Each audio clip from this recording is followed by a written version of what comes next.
हरे कृष्णा भक्तों, आप सभी को ढोल ग्यारस या परिवर्तनी एकादशी की ढेर सारी शुभकामनाएं। भाद्रपद के शुक्ल पक्ष की एकादशी पद्मा एकादशी कही जाती है। इस दिन भगवान श्री विष्णु के वामन रूप की पूजा की जाती है। इस व्रत को करने से व्यक्ति के सुख सौभाग्य में बढ़ोतरी होती है। इस एकादशी के विषय में एक मान्यता है कि इस दिन माता यशोदा ने भगवान श्री कृष्ण के वस्त्र धोए थे। इस दिन कान्हा की पालना रस्म भी संपन्न हुई थी। अतः इस एकादशी को जल झूलनी एकादशी भी कहा जाता है। मंदिरों में इस दिन भगवान श्री विष्णु श्री कृष्ण को पालकी में बिठाकर शोभा यात्रा निकाली जाती है। उनको स्नान कराया जाता है। इस एकादशी के दिन व्रत कर भगवान श्री विष्णु जी की पूजा की जाती है। इस व्रत में धूप दीप नैवेद्य और पुष्प आदि से पूजा करने की विधि विधान है। 7 कुंभ स्थापित किए जाते हैं। 7 कुंभों में 7 प्रकार के अलग अलग धान भरे जाते हैं। इन 7 अनाजों में गेहूं, उड़द, मूंग, चना, जौ, चावल और मसूर है। एकादशी तिथि से पूर्व की तिथि अर्थात 10वीं तिथि के दिन इनमें से किसी धान का सेवन नहीं करना चाहिए। कुंभ के ऊपर श्री विष्णु जी की मूर्ति रख पूजा की जाती है। इस व्रत को करने के बाद रात्रि में श्री विष्णु जी के पाठ का जागरण करना चाहिए। यह व्रत 10वीं तिथि से शुरू होकर द्वादशी तिथि तक किया जाता है।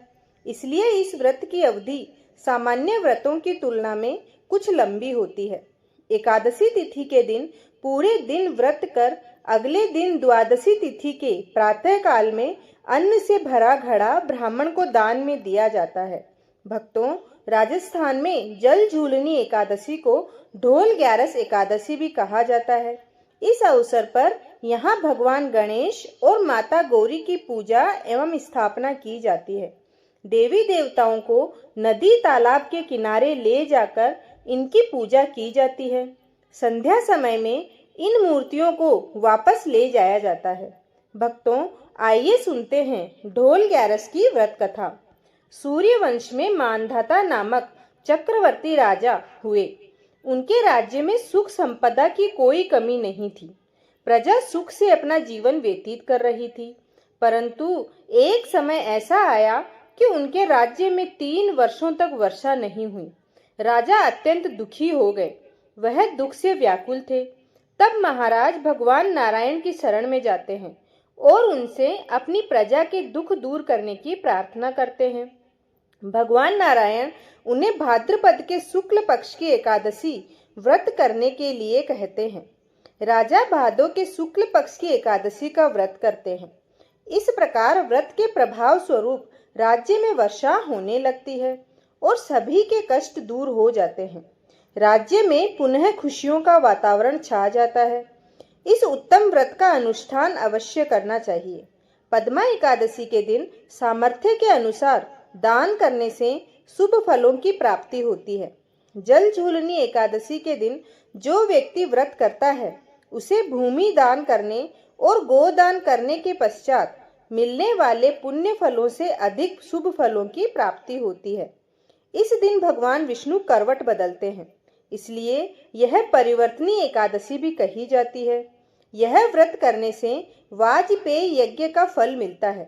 जो मनुष्य इस एकादशी को भगवान विष्णु के वामन रूप की पूजा करता है उससे तीनों लोक पूज्य होते हैं। इस व्रत के बारे में भगवान श्री कृष्ण ने स्वयं युधिष्ठिर से कहा है कि जो इस दिन कमल नयन भगवान का कमल से पूजन करते हैं वे अवश्य भगवान के समीप जाते हैं।